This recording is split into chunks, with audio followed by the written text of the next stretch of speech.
I am Joshua, 28 years old, and my parents threw me out of their house in the middle of the night because my brother blamed me for his divorce.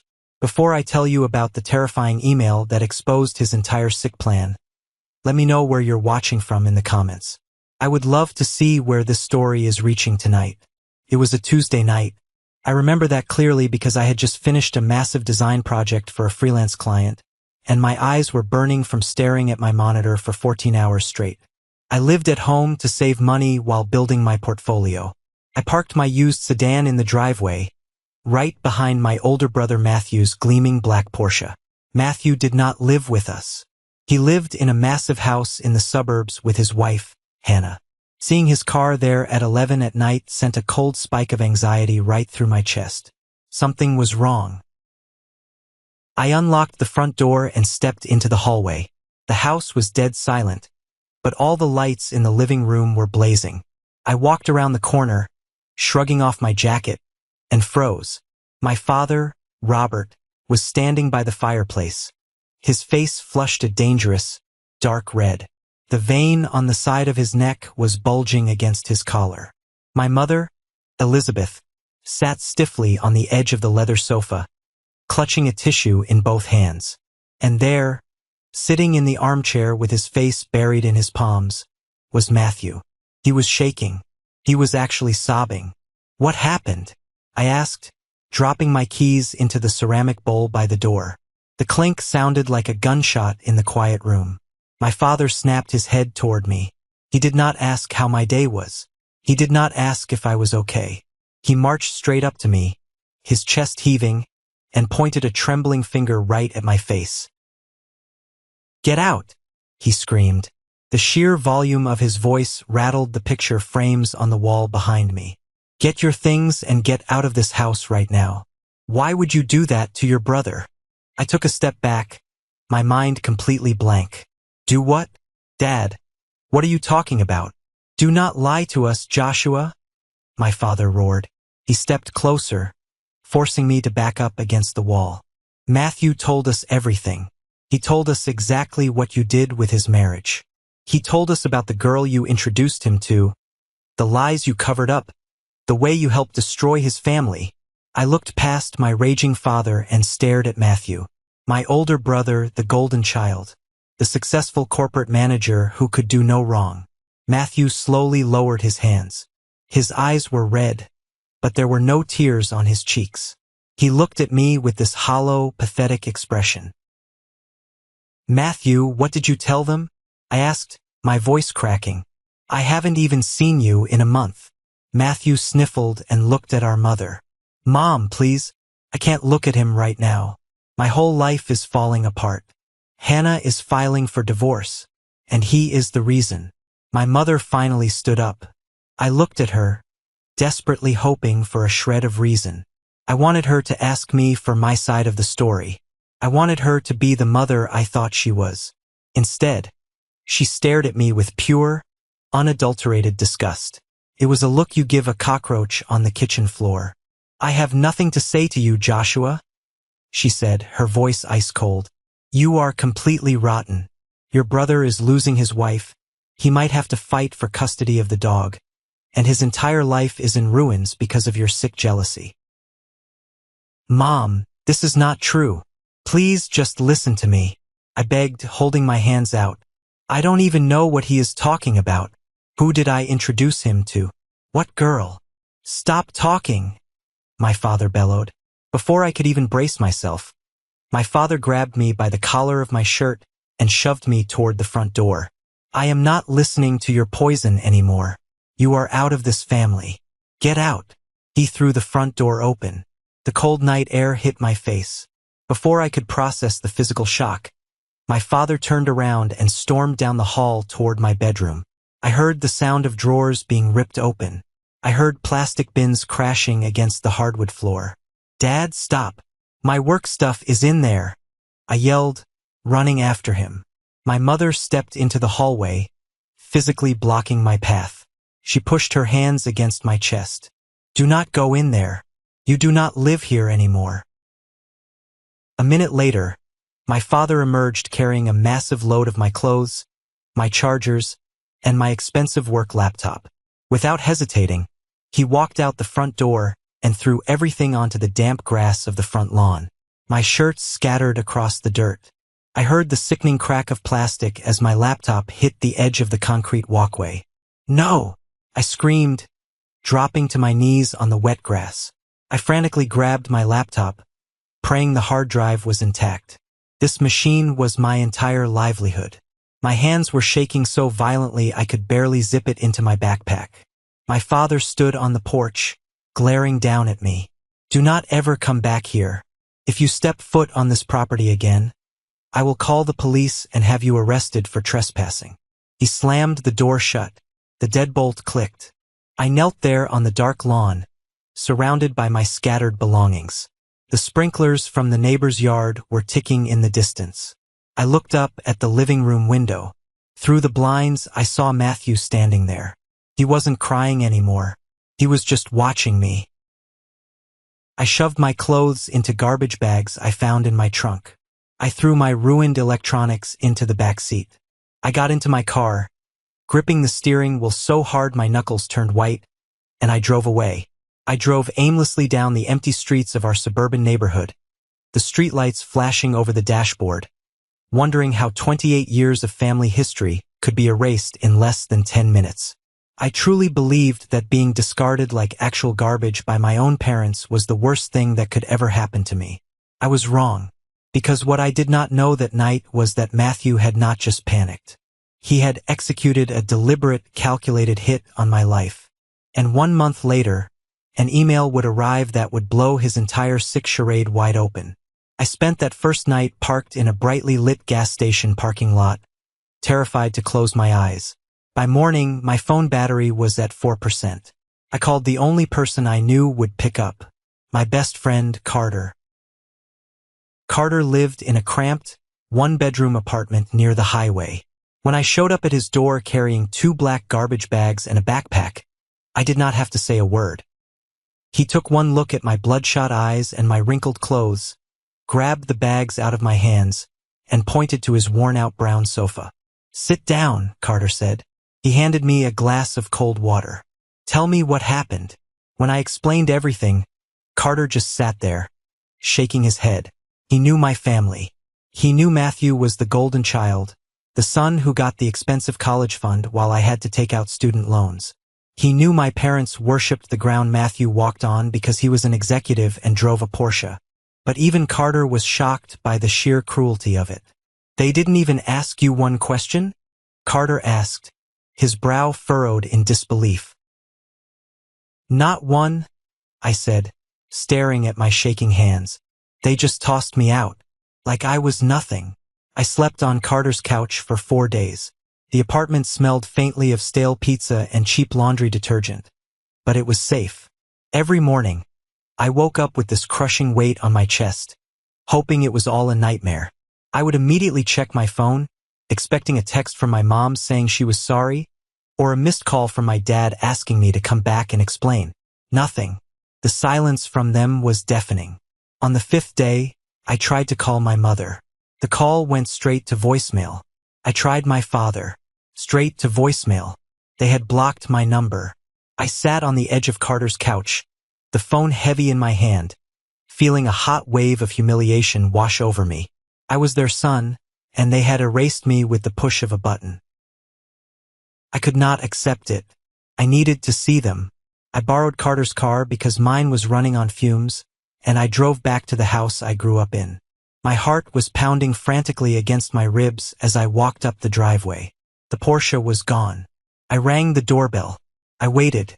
A minute later, the door swung open, and my mother stood there. "Mom," I started, my voice desperate. "Please just give me 5 minutes. You have to listen to me." Her face hardened into stone. She did not look at me like a mother looking at her child. She looked at me like a stranger trying to scam her.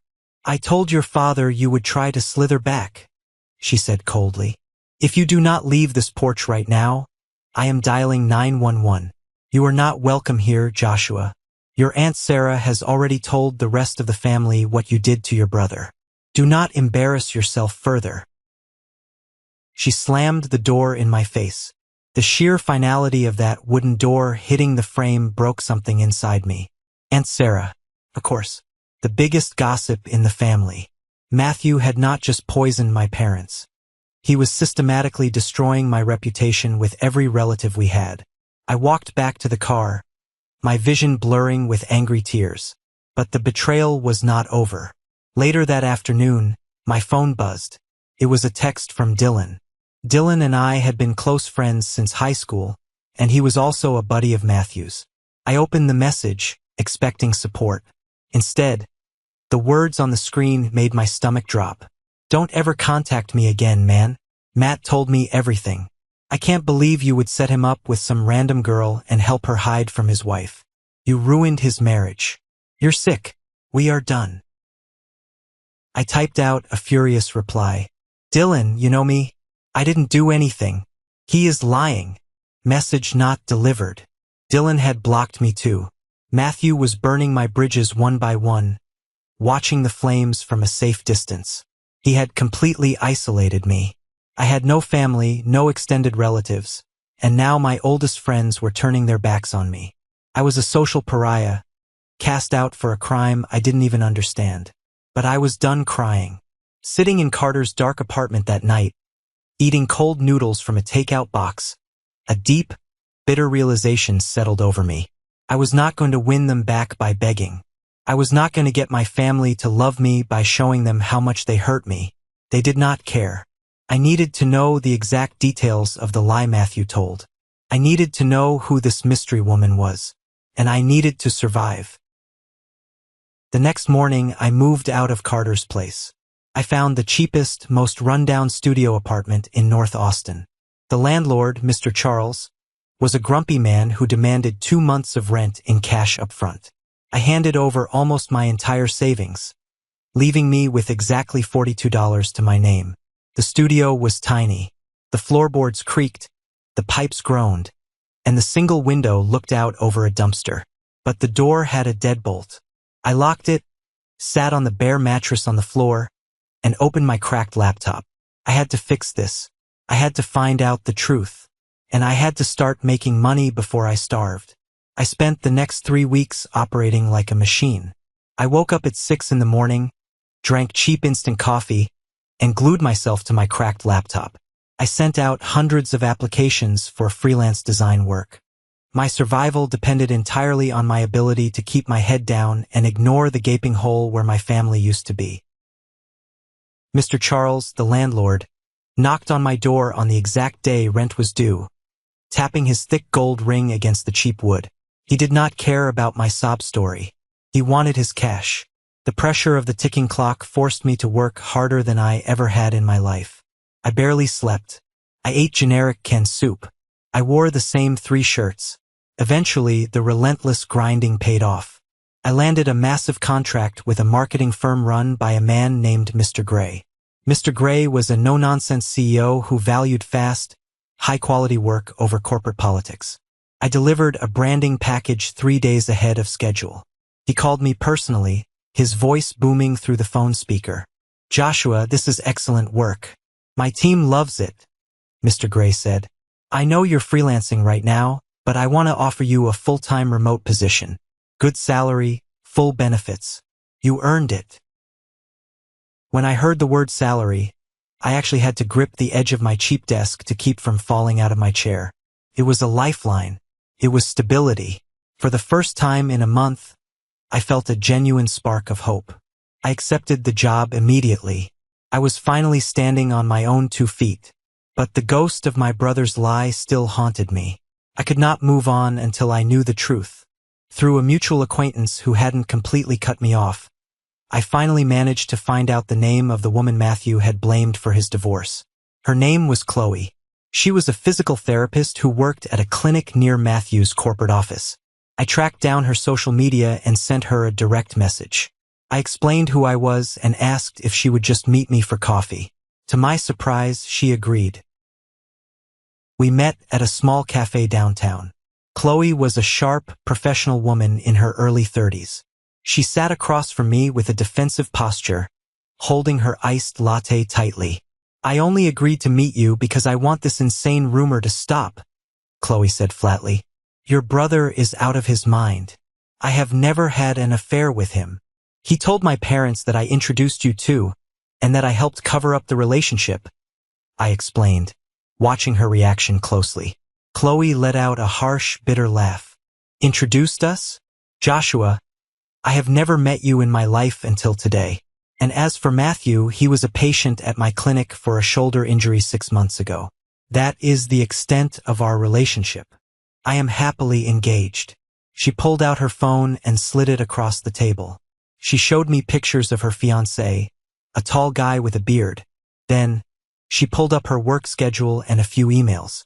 She proved to me, beyond a shadow of a doubt, that during the weekends Matthew claimed they were sneaking away together. She had been out of state at a medical conference. She had an ironclad alibi. He is using my name because I was convenient, Qley said, taking her phone back. I was a female professional in his orbit. He probably thought I wouldn't fight back. But I will sue him for defamation if he keeps this up. I thanked her and walked out of the coffee shop with my mind racing. The cold air hit my face, but I barely felt it. If Qley was completely innocent, that meant Matthew had not just made a panicked mistake. He had not just gotten caught in a misunderstanding and thrown out the first name he could think of. He had deliberately fabricated an entire fake affair. He picked a random woman from his clinic, and he picked his own little brother to be the scapegoat. Why? Why go through all the trouble to invent a fake mistress and blame me for it? The answer hit me like a physical punch to the gut. He was hiding the real mistress. He needed a distraction, a loud, chaotic explosion in the family so nobody would look closely at what he was actually doing. And I was the perfect target. I was the disposable younger brother. He knew our parents loved him more. He knew they would take his word as gospel without asking for proof. I drove back to my studio apartment with a cold, hard anger settling into my bones. The sadness was gone. The desire to be loved by my parents had evaporated. Now I just wanted justice. I wanted to tear down the fake pedestal Matthew stood on. But I had no proof. It was just my word against his, and my word was worthless to my family. That night, I celebrated my new job by ordering a decent pizza instead of eating soup. I sat by the window, watching the rain hit the glass, feeling a strange sense of calm. I had a salary. I had a safe place to sleep. I was surviving.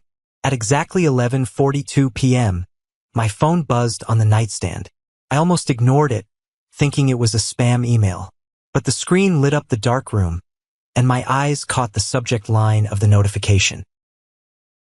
Subject, you were never the problem. I sat up instantly. My heart started to hammer against my ribs. I grabbed the phone and opened my inbox. The sender's name was just an alphanumeric string, a burner email address. The message inside was terrifyingly brief. Joshua, you did nothing wrong. I should have told you sooner. Open the attachment before Matthew tries to rewrite this story again. My thumb hovered over the screen. A file was attached. A massive PDF document. For a second, a wave of pure terror washed over me. What if it was a virus? What if it was Matthew trying to mess with me again? But the wording, someone knew exactly what had happened. I tapped the screen. The file downloaded. And what I saw on the very first page made my blood run cold. The document opened, and the bright white light of the screen illuminated my dark apartment. I stopped breathing. The very first page was a screenshot of an email, officially stamped by a family law attorney. It was a formal declaration for a divorce proceeding. I scrolled down frantically. Page 2 was a massive compilation of text messages. The background of the text showed they were pulled from Matthew's phone, and the person he was texting was not Qley. The contact name was saved as Olivia. I started reading, and my stomach violently lurched.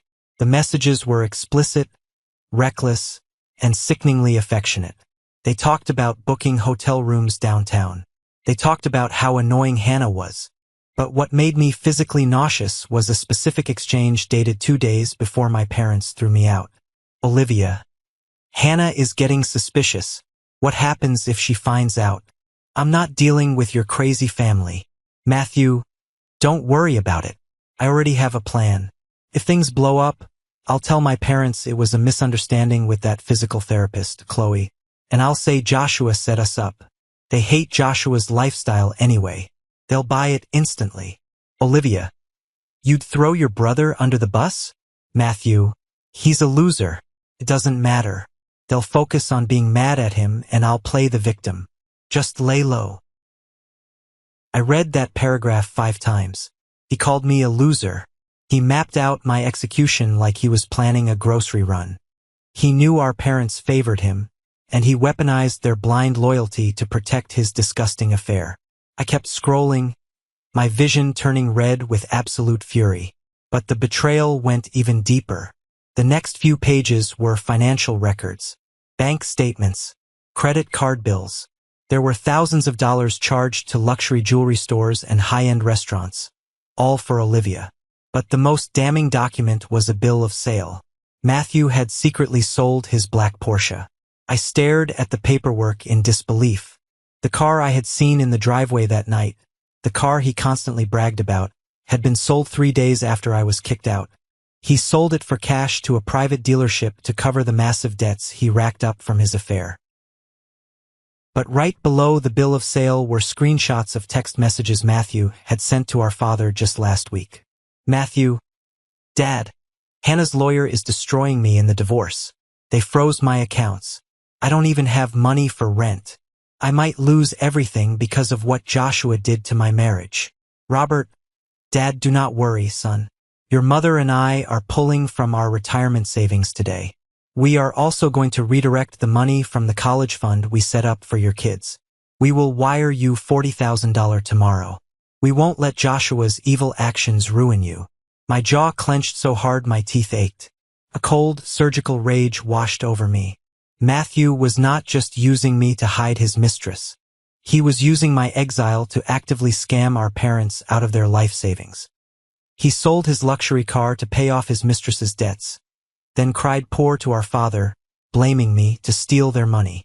And my parents, in their infinite stupidity and bias, handed him their retirement cash without asking a single question. I reached the bottom of the PDF. There was a final note typed at the bottom of the last page. I found his backup phone in the guest room. I saw everything. I am so sorry I stayed quiet, Joshua. I was just trying to protect myself and get my ducks in a row with my lawyer. He took everything from you. It's time to take it back. Let's meet. Below the note was an address for a diner on the outskirts of town and a time. 9 a.m. tomorrow. The sender wasn't a stranger. It was Hannah, Matthew's wife. I did not sleep a single second that night. I sat at my cheap desk, staring at the wall, listening to the hum of the refrigerator. The sadness was entirely gone. The boy who cried on the front lawn was dead. The man sitting in that chair was dangerous.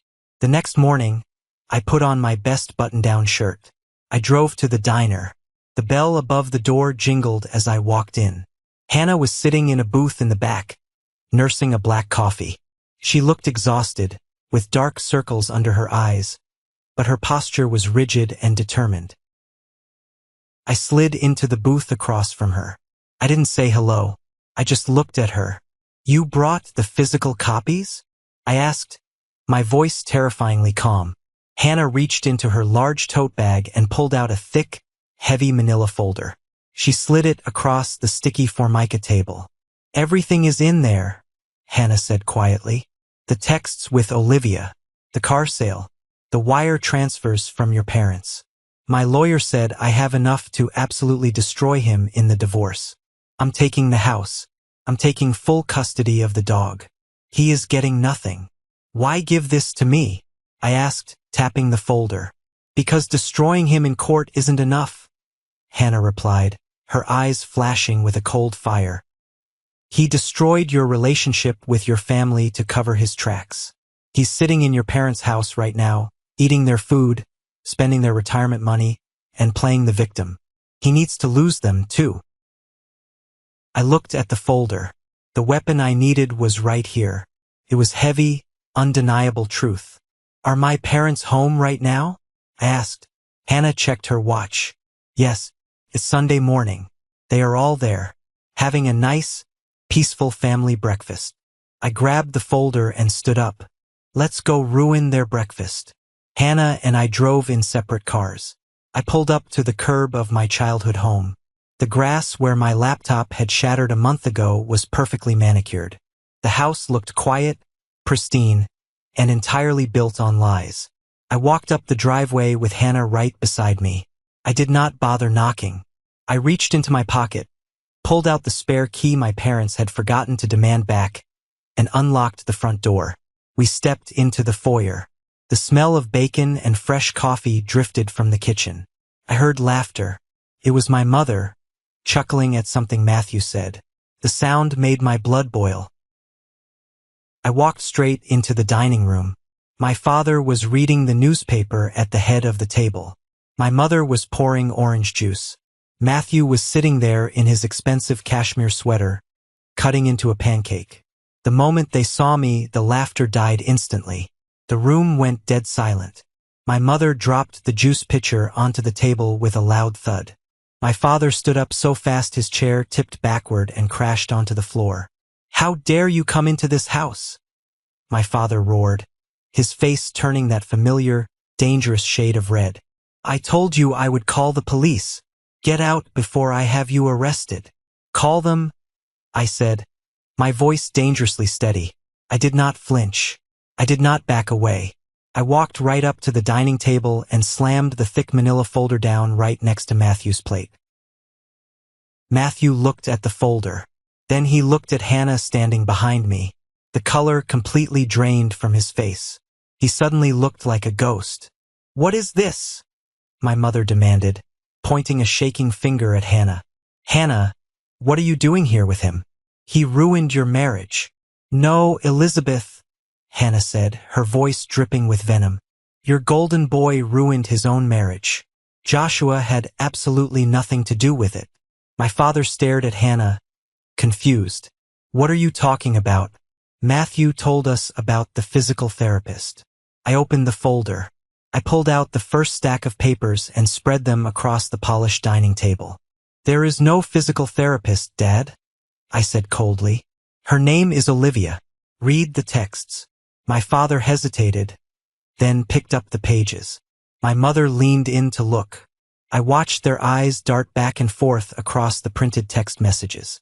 I watched them read the explicit details of their favorite son's affair. I watched them read the exact message where Matthew called me a loser and planned to use me as a scapegoat. This is fake," Matthew stammered, his voice cracking. He tried to stand up, but his knees hit the table. "Dad, it's fake. Joshua fabricated this to get back at me." "Shut up," my father snapped. It was the first time in my entire life I had ever heard my father speak to Matthew with that tone. I did not stop. I pulled out the next stack of papers. The financial records. "Now let's talk about the money, Dad," I said, my voice echoing in the quiet room. "You wired him $40,000 from your retirement and the kids' college fund, right? Because his accounts were frozen." My father looked up, his face pale. "How do you know about that?" I slammed the bill of sale onto the table. "Because his accounts aren't frozen. He sold his Porsche 3 days after you kicked me out. He got $60,000 in cash for it to pay off the debt he racked up buying jewelry for his mistress. Then he came here, cried his fake tears, and stole your retirement money." My mother gasped, pressing her hand over her mouth. She looked at Matthew, her eyes wide with horror. "Matthew, is this true? You sold the car? You took our money?" Matthew was cornered. He looked frantically at the doors, at the windows like a trapped rat. "Mom, listen. Olivia was just a mistake. And the money, I needed it, I was stressed." "You framed your own brother," my father bellowed. The rage that had been directed at me a month ago was now aimed directly at the golden child. My father stepped toward Matthew, grabbing the collar of his cashmere sweater. "You lied to our faces. You stole our money. You let me throw Joshua out onto the street." "Dad, please, I'm sorry," Matthew cried, actually sobbing this time. Real tears. But it was too late. My father dragged Matthew out of his chair. "Get your stuff." My father spat. his voice trembling with sheer fury. "Get your bags. Get out of my house." My mother did not try to stop him. She stood there, completely paralyzed by the realization of what she had done. 10 minutes later, I stood on the front porch with Hannah. We watched as my father physically threw Matthew's expensive suitcases out the front door. They tumbled down the steps and landed on the exact same patch of grass where my broken laptop had landed. Matthew stood on the lawn, crying, humiliated, holding a single bag. He looked up at my parents standing in the doorway. Then he looked at me. "Joshua, please say something," Matthew begged, his voice pathetic and weak. "Tell them to stop. We're brothers." I looked at him standing in the dirt. I felt absolutely nothing. No pity, no sadness, just closure. "Now you know how it feels," I said. I turned my back, walked to my car, and drove away. This is a moment that changed everything. When I finally regained control of my life. Thank you for your patience in getting this far. You are amazing. Please like the video and leave a comment below to let me know you've been with me. This will not only help more people find this story, but also let me know that my experiences are meaningful to someone. Your support is the biggest motivation for me to continue sharing the rest of this journey. The satisfying crash of Matthew's life hitting rock bottom was loud. But people like my brother do not just walk away quietly when their fake world collapses. They claw at whoever is closest. And 2 days later, he tried to claw at me. It was a Tuesday evening. I was sitting at my desk in my studio apartment, finalizing a design project for Mr. Qley. I had just received an email confirming that my first real salary paycheck had been deposited into my account. I was finally breathing easy. Then, a heavy, frantic pounding started at my door. I looked through the peephole. It was Matthew. He looked like a complete wreck. His hair was greasy. His expensive clothes were wrinkled, and he had dark, bruised-looking bags under his eyes. I opened the door, leaving the chain lock attached. "What do you want?" I asked flatly. "Josh, let me in," Matthew pleaded, pushing his face near the crack in the door. "Dad cut off my credit cards. Hannah kicked me out of the house. Olivia won't answer my calls now that the money is gone. I have nowhere to go. Let me crash here." I stared at him. The sheer audacity of this man was breathtaking. He had manipulated our parents into throwing me away like trash, and now that his lies had blown up in his face, he expected me to save him. "You are not coming in here," I said calmly. "Go stay at a hotel." "I don't have any money," Matthew yelled, his voice cracking with desperation. "Mom and Dad won't even answer the phone. You have to help me, Joshua. I'm your brother. You owe me." "I owe you nothing," I replied. "You made your choices. Now live with them." I went to shut the door. Suddenly, Matthew's demeanor flipped. The pathetic begging vanished, replaced by a vicious, unhinged anger. He shoved his foot into the doorframe, preventing me from closing it. "You did this to me," he screamed, his face twisting with rage. "You and Hannah. You ruined my life. If you hadn't brought those papers to the house, none of this would be happening. You're going to pay for this, you little punk." He started slamming his shoulder against the door, trying to break the chain. The cheap wood of the doorframe splintered. I didn't argue. I didn't yell back. I simply pulled out my phone, dialed 911, and put it on speaker so he could hear the operator answer. "Yes, I need police assistance at my apartment immediately," I said clearly. "There is an aggressive man trying to break down my door." Matthew's eyes went wide. He pulled his foot out of the doorframe and backed away down the hallway. "You're crazy. You're calling the cops on your own blood?" he yelled, before turning and sprinting toward the stairwell. I shut the door and slid the deadbolt into place. My hands were shaking, but not from fear. It was the adrenaline of finally setting a hard, impenetrable boundary. 15 minutes later, Officer Nathan arrived. He was a tall, calm veteran officer. I let him inside, showed him the splintered doorframe, and handed him my phone. I let him listen to the 3 voicemails Matthew had left me while running away, voicemails filled with unhinged screaming and threats. "I want a restraining order," I told Officer Nathan, looking him dead in the eye. Officer Nathan nodded, writing down the details in his notepad. Given the property damage and the recorded threats, we can expedite a protective order. He won't be able to come within 500 feet of you, your home, or your workplace. If he does, he goes straight to jail. Filing that police report was the final nail in the coffin of my past life. Within 48 hours, the legal paperwork was served to Matthew. He was officially barred from my existence. But the fallout wasn't just limited to Matthew. A week later, I received a long text message from my mother. It was a massive block of text, filled with crying emojis and overly dramatic language. "Joshua, honey, we are so devastated." The text read, "We had no idea Matthew was capable of such lies. Your father and I are heartbroken over the money we lost, and we miss you so much. Family shouldn't be divided like this. The dust has settled now. Let's all meet for dinner this Sunday and move forward as a family." I read the message twice. I sat on my bed, staring at the glowing screen. Not once in that massive paragraph did she say the word, sorry. Not once did she apologize for refusing to listen to me. Not once did she acknowledge the trauma of throwing her own son onto the lawn in the middle of the night. She only mentioned the money they lost. They didn't want accountability. They just wanted to sweep their horrific behavior under the rug and pretend they were a happy family again because their golden child had turned out to be a fraud. They wanted comfort. I wanted peace. I typed a single sentence in response. "You made your choice that night. Live with it." I hit send. Then I went to their contact profiles and I blocked my mother. I blocked my father. I blocked Aunt Sarah, Dylan, and anyone else who had eagerly participated in my destruction. I put my phone face down on the desk. The apartment was quiet, but it wasn't a lonely quiet anymore. It was the quiet of a clean slate. I had survived the storm, and for the first time in my life, I was the one steering the ship. The weeks that followed that explosive Sunday morning were the quietest of my entire life.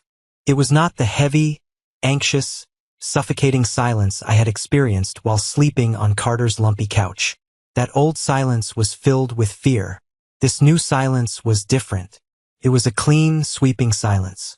It was the sound of a toxic foundation finally crumbling to the ground and settling into dust. I did not have to look over my shoulder anymore. I did not have to check my phone every 5 minutes, wondering if another relative was going to send me a hateful message based on Matthew's lies. The truth was out, and the truth is a remarkably effective shield. I did not have to go looking for information about what happened to Matthew. When a golden child falls from a very high pedestal, the shockwaves travel incredibly fast. Carter, who still had a few solid connections in our old hometown, called me one evening while I was sitting at my drafting table, sketching a new logo for a client. I put him on speakerphone, the warm glow of my desk lamp illuminating my workspace, and I listened. Hearing the details of Matthew's rapid decline felt like watching karma go to work with a heavy sledgehammer. Hannah's lawyer was an absolute shark in the courtroom. Matthew had assumed he could manipulate the legal system the same way he manipulated our parents, but a judge does not care about your charming smile or your expensive cashmere sweaters. The judge cared about the paper trail. Because Matthew had deliberately drained their joint accounts to fund his secret affair with Olivia, and because he had actively tried to hide assets by selling his black Porsche for cash right before the divorce filings hit, the court showed him absolutely zero mercy. The financial discovery phase of the divorce was a bloodbath. Hannah kept the sprawling suburban house. She kept both of the remaining cars. She even won full custody of their golden retriever, a dog Matthew didn't even care about but fought for just to be petty. Matthew walked away from that marriage with nothing but a few suitcases of clothes and a mountain of legal fees he could no longer afford to pay. But the financial ruin of the divorce was only the first domino to fall. Matthew was a mid-level manager at a very conservative, high-end wealth management firm. He prided himself on his pristine corporate image. He always wore tailored suits, schmoozed with the right executives, and projected an aura of absolute perfection. But you cannot keep a loud, chaotic public meltdown a secret forever. Between the messy divorce proceedings, the rumors flying around town, And the official police report I filed for the protective order when he tried to break down my door, his firm's human resources department caught wind of the situation. They launched an internal review. Corporate investigators started digging into his emails and his expense reports. They found out he had been using his corporate expense account to buy expensive lunches and book downtown hotel rooms for Olivia, fraudulently claiming they were client meetings. In the corporate world, stealing company money to fund an affair is an immediate death sentence. They fired him on a Tuesday morning. He didn't even get a severance package. Carter heard from a guy who worked in the same building that Matthew was escorted out of the glass lobby by 2 armed security guards, carrying his personal belongings in a single cardboard box, while his former colleagues watched in stunned silence. His steady salary, the cornerstone of his massive ego, was gone in an instant. And Olivia, the woman he had blown up his entire family to protect? The woman he had chosen over his own brother? She vanished the exact second the money dried up. Carter told me she blocked Matthew's number the day after he lost his corporate job. She was never in it for love. She did not care about Matthew as a person. She wanted the passenger seat of the Porsche, the fancy weekend getaways, and the fine dining. The moment Matthew became a broke, unemployed liability with a ruined reputation, she dropped him without a single second thought. She packed her bags, walked out of the hotel room he had rented for her, and never looked back. With no wife, no mistress, no job, no salary, and no luxury car, Matthew had to face the harsh, freezing reality of the bed he had made. He had nowhere left to turn. Our parents, who had blindly handed over their retirement money and raided the family college fund to save him, finally cut him off. It was not out of some grand moral principle. It was not because they suddenly felt a deep, agonizing guilt about what they did to me. It was purely out of self-preservation. They realized he was a financial black hole. They had been completely scammed by their own son, and the embarrassment of it, the realization that their perfect boy was a con artist, made them lock their doors to him. Matthew was forced to move into a rundown, deeply depressing apartment complex on the very outskirts of the city. Carter drove past it once just to see if the rumors were true. He described it to me in vivid detail. It was the kind of place with flickering yellow porch lights, stained concrete walkways, weeds growing through the cracks in the parking lot, and cheap plastic blinds hanging crookedly in the windows. Matthew, the man who used to look down his nose at me for buying generic brand groceries, was now living in a place where the police were called twice a week for domestic disputes and noise complaints. He had no audience left to perform for. He had no one left to blame. He was entirely alone with the wreckage of his own arrogant choices. Knowing all of this did not make me jump for joy. I didn't throw a party. I didn't celebrate his misery. But it did bring me a profound, anchoring sense of closure. The universe had balanced the scales. The truth had acted like gravity, pulling everyone exactly where they deserved to be. Meanwhile, back in my world, the storm had passed, and the sun was finally coming out. Mr. Qley, the CEO of the marketing firm, called me into his office one Friday afternoon. I walked in expecting a standard project review. Instead, he handed me a new contract. "Joshua, you stepped up when we needed you," Mr. Qley said, leaning back in his leather chair. "You handle pressure better than anyone on my team, and your creative instincts are flawless. I am bumping you up to senior art director. It comes with a massive increase in your salary, full stock options, and your own dedicated team." I shook his hand, walked out of that office, and felt like I could fly. That promotion changed everything. I was no longer just surviving. I was thriving. I started looking for a new place to live, eager to leave that cramped, depressing studio apartment behind me. But toxic families do not just let you go quietly into the night. When they lose control over you, they will eventually try to reel you back in using the only tactics they know: guilt, obligation, and financial manipulation. Without their golden child to focus on, and with the bitter, humiliating reality of their lost retirement savings staring them in the face, my parents suddenly remembered they had another son. The blocked texts and ignored phone calls eventually escalated to physical mail. 3 months after the explosive confrontation in their dining room, I walked down to the mailroom of my apartment building. Nestled between a utility bill and a grocery flyer was a thick, cream-colored envelope. I recognized my father's sharp, aggressive cursive handwriting immediately. My stomach did a brief, involuntary flip, a ghost of the old fear I used to carry. I carried the envelope back up to my studio. I made a strong cup of black coffee, sat down at my desk, and stared at it. I sliced it open with a penknife. Inside was a 2-page letter, written on my mother's expensive stationery. Joshua, the letter began. Your mother and I have spent the last few months doing a lot of soul-searching. The house is very quiet these days. We recognize that mistakes were made during Matthew's divorce. Tensions were incredibly high, and we were misled by people we trusted. We want to put this ugly chapter behind us. We are getting older, Joshua. Your uncle recently passed away, and attending his funeral made us realize how short life truly is. We need to start making concrete decisions about the estate, the remaining property, and your future inheritance. We simply cannot do that while this family remains fractured. Please call your mother. We are willing to forgive and forget. I read the letter twice. I sat back in my chair, looked at the ceiling, and actually let out a dry, hollow laugh that echoed in the small room. It was an absolute masterpiece of emotional manipulation. Mistakes were made. Notice how there was no "I made a mistake" or "we were wrong." The passive voice did all the heavy lifting to avoid taking any real, personal accountability. We were misled. They were still pushing the blame entirely onto Matthew, refusing to acknowledge their own vicious actions. They refused to admit that they were the ones who physically threw my belongings onto the lawn.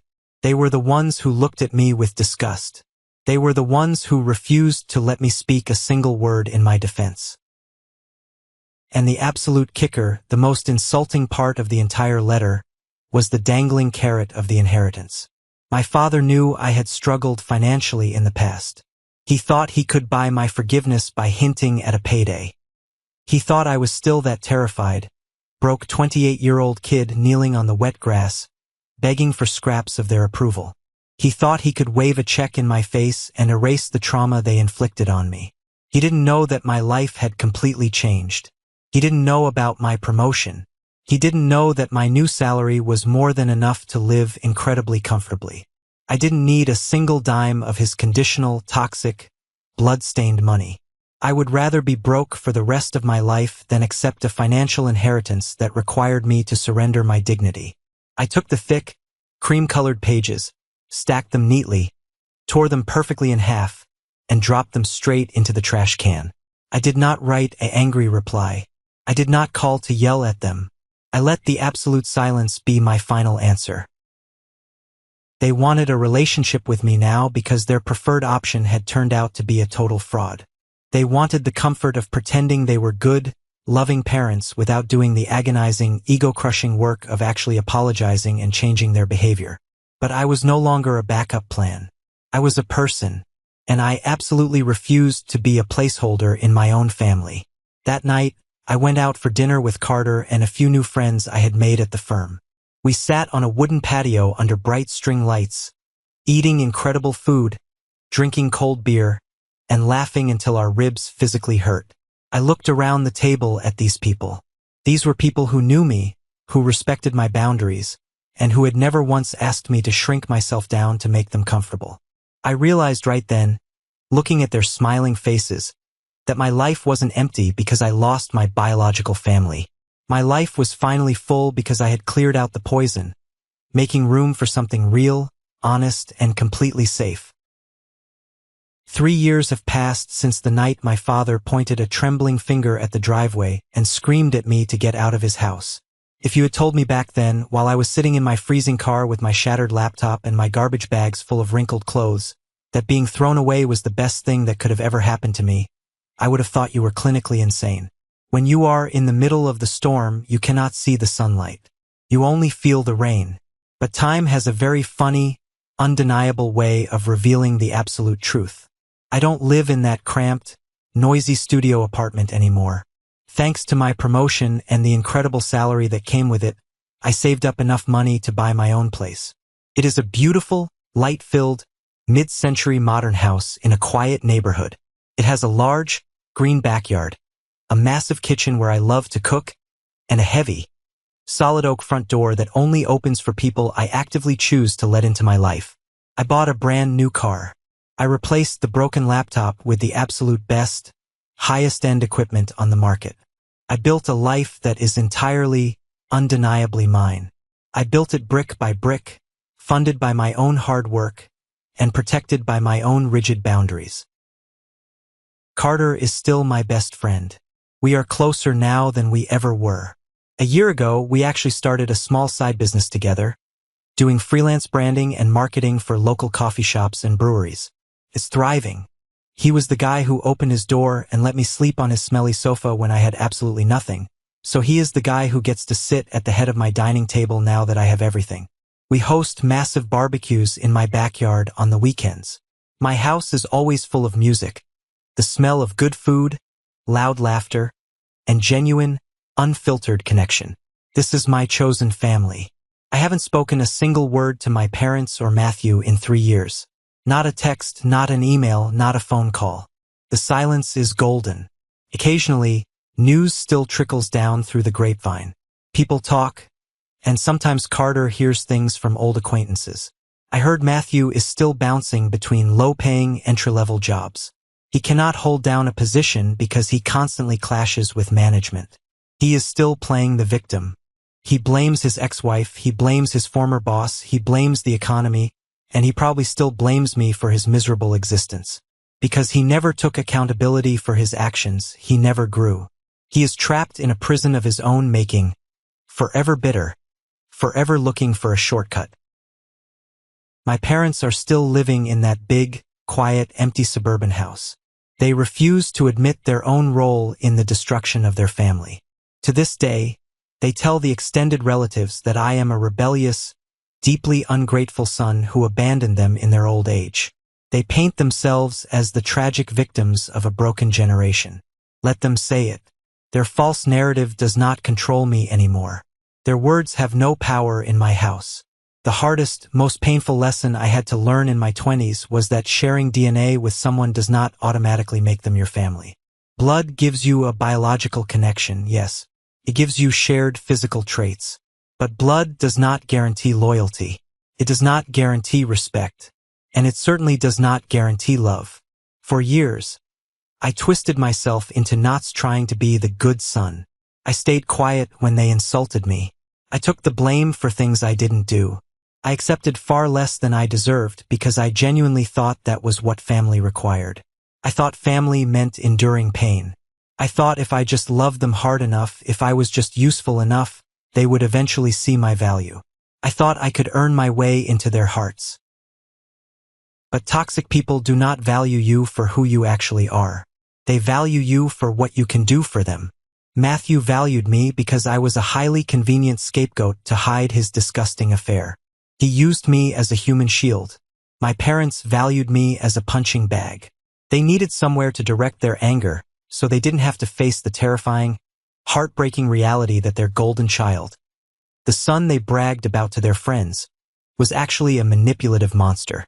The exact moment I stopped playing the role they assigned me, the moment I presented them with the undeniable truth, they threw me away like a piece of garbage. And surviving the absolute worst, most complete betrayal from the very people who were supposed to protect me unconditionally, taught me how incredibly strong I actually am. I realized that my desperate fear of being abandoned was the very thing keeping me trapped in their cycle of abuse. Once they actually abandoned me, the worst thing had already happened. The monster in the closet came out and I survived it. The fear was completely gone. And underneath that fear was a relentless, unshakable, burning drive to succeed on my own terms. You do not have to endure emotional abuse just because the person hurting you shares your last name. You do not have to attend every single argument you are invited to. You do not have to accept a fake, poorly worded apology that lacks any sign of changed behavior. And you absolutely do not have to negotiate your own mental peace just to keep someone else comfortable in their web of lies. If you are listening to my voice right now, and you are sitting in a dark room, staring at your phone, wondering why the people who are supposed to love you keep treating you like you are disposable. I want you to hear me clearly. Look at the screen. Listen to my words. It is not your fault. There is nothing fundamentally wrong with you. You cannot fix a dynamic that requires you to be broken in order to function. You cannot heal a sickness that the patient refuses to acknowledge. Sometimes, the bravest, most powerful thing you can do in your entire life is pack your bags, walk out the front door, and never, ever look back. It will hurt. God, it will hurt. It will be terrifying. You will have nights where you stare at the ceiling and wonder if you made a massive mistake. You will grieve for the family you deserved but never actually had. But I promise you this. One day, the storm will run out of rain. You will wake up in a life that is completely, beautifully peaceful. You will look around at the home you built with your own 2 hands, the friends you intentionally chose, and the profound respect you demanded from the world, and you will realize that walking away was the exact moment your real life finally began. Before we wrap up this video, I want to take a moment to step back from the story and talk directly to you about the deeply important lesson hiding inside these events. What happened to me is a textbook, extreme example of the golden child and scapegoat dynamic. In highly toxic or narcissistic family systems, the parents often choose one child to project all their hopes, dreams, and impossible standards of perfection onto. That is the golden child. In my family, that was Matthew. The golden child can do absolutely no wrong, and their mistakes, no matter how severe, are always excused, covered up, or blamed on someone else. But to maintain that fragile illusion of absolute perfection, the family system requires a scapegoat. They desperately need someone to carry the blame, the shame, and the harsh consequences for the family's deep-rooted dysfunction. If you identify with my role in this story, if you have always been the one blamed for everything that goes wrong, I need you to internalize something crucial today. Being the family scapegoat has absolutely nothing to do with your actual character or your worth as a human being. You were not chosen for this role because you are bad, weak, or unlovable. You were chosen because you are strong enough to carry the massive emotional weight they refuse to carry themselves. You possess a level of empathy, awareness, and truthfulness that directly threatens their comfortable state of denial. The hardest truth to accept on this healing journey is that you cannot heal a toxic family system from the inside by simply loving them harder. You cannot explain, argue, or debate your way into being respected by people who are deeply committed to misunderstanding you. True, lasting healing only begins the exact moment you step back and enforce a hard, non-negotiable boundary. Setting a boundary isn't about punishing them. It is entirely about protecting yourself. It is about recognizing that your mental health, your emotional peace, and your future are sacred, and they are worth fighting for. I want to know your thoughts on this dynamic. Have you ever had to walk away from a highly toxic relationship or cut off a family member to save yourself? What was the hardest part of setting that strict boundary, and how did it ultimately change the trajectory of your life? Please share your experiences in the comments section below. We are building a powerful community of survivors here on this channel, and your specific story might be the exact thing someone else desperately needs to hear today to finally find the courage to choose their own peace. If you don't feel comfortable sharing the private details of your story, but you found value in this lesson and resonate with what I've said, simply drop the word "good" in the comments so I know this message reached you. Thank you so much for being here, for taking the time to listen, and for continuing to support this channel. Remember, your peace is priceless. Never let anyone convince you otherwise. I'll see you in the next video.